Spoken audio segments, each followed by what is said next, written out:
What up guys, Assalamualaikum, welcome back to Essence Story. Episod kali ini menceritakan tentang satu kejadian yang hampir merabut nyawa seorang wanita. Sebelum itu, jangan lupa tekan butang subscribe, like dan bantu share ke seluruh pelosok alam. Angela Hernandez bertahan selama 7 hari selepas kereta SUV-nya terjunam dari tebing tepi lautan di Big Sur, California. 2 hari selepas dia ditemui oleh 2 pelayar, dia menggambarkan pengalaman pahitnya selama beberapa hari secara terperinci dalam catatan Facebooknya. Angela melalui minggu yang menakutkan itu berhari-hari dengan menyiati lagu-lagu yang disukainya, melamun tentang makanan yang akan dia makan selepas dia ditemui, dan minum air tawar yang menitis dari tebing untuk melupakan kesengsaraan yang dihadapinya. Angela berkata kemalangan itu menyebabkan dia mengalami pendarahan otak, 4 tulang rusuknya patah, paru-paru yang cedera, saluran darahnya pecah pada kedua-dua mata dan selaran matahari ataupun sunburn yang begitu teruk pada tangan, kaki dan mukanya. Bagi Angela, bertahan selama 7 hari di pantai dengan ombak yang hempas pada setiap masa ditambah kecederaan yang tengah dialaminya itu adalah cukup menakjubkan untuknya.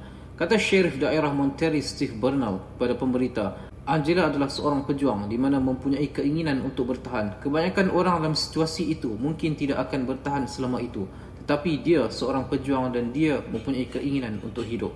Hari kemalangan itu. Pada 6 Julai, SUV yang berusia 22 tahun itu bergerak dari Lebuh Raya 1, Lebuh Raya Utara Selatan yang merentasi pantai Pasifik. Angela memandu pulang ke California Selatan apabila seekor haiwan kecil melangkah ke jalan raya, menyebabkan dia terbabas dan hilang kawalan ke atas kenderaannya.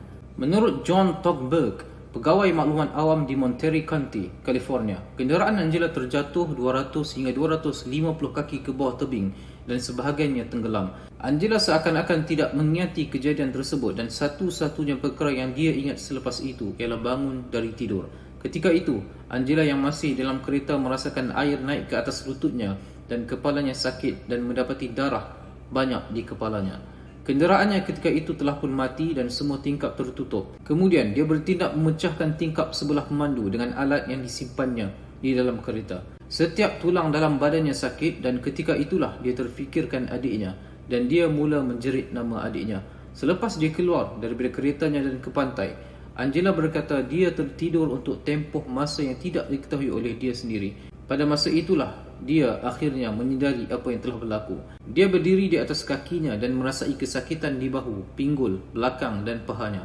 Ketika itu, dia tidak melihat apa-apa kecuali batu, lautan dan tebing yang tidak dapat dia dongak sampai ke atas kerana kesakitan yang dialaminya. Keadaan bertambah sengsara di mana Angela melihat keretanya dan perasan yang bumbungnya telah pun tercabut. Angela cuba untuk masuk ke dalam keretanya di mana dia menyimpan 1 galon air tetapi tidak dapat mencapainya. Angela akan berjalan di pantai mencari orang, memanjat batu untuk mengelakkan pasir tajam dan berjalan di pantai untuk mengelakkan batu panas. Dia sentiasa menemui tempat tinggi di mana dia boleh mendaki setiap hari dengan harapan dapat menarik perhatian kereta yang memandu melintasi tebing itu. Dia berkata dia akan tinggal di tempat tinggi itu sehingga matahari terbenam. Tempoh bertahan. Angela mula merasakan kesan dehidrasi kira-kira 3 hari selepas kemalangan itu. Angela kembali ke keretanya untuk menyelamatkan barang-barangnya dan menemui hos radiator 10 inci yang disimpannya dalam poket baju sejuknya. Dia menggunakan hos itu untuk menyedut air tawar yang menitis dari tebing dari mata air semula jadi. Itulah rutin harian Angela ketika itu pada setiap hari untuk mengelakkan dehidrasi.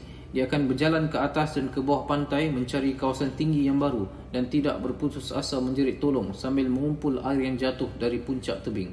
Setiap malam, Angela akan menemui titik tertinggi yang membolehkan dia panjat dan mencari tempat untuk tidur sebelum air pasang. Dan setiap hari, dia akan bangun dalam suasana kabus laut dan melihat matahari terbit.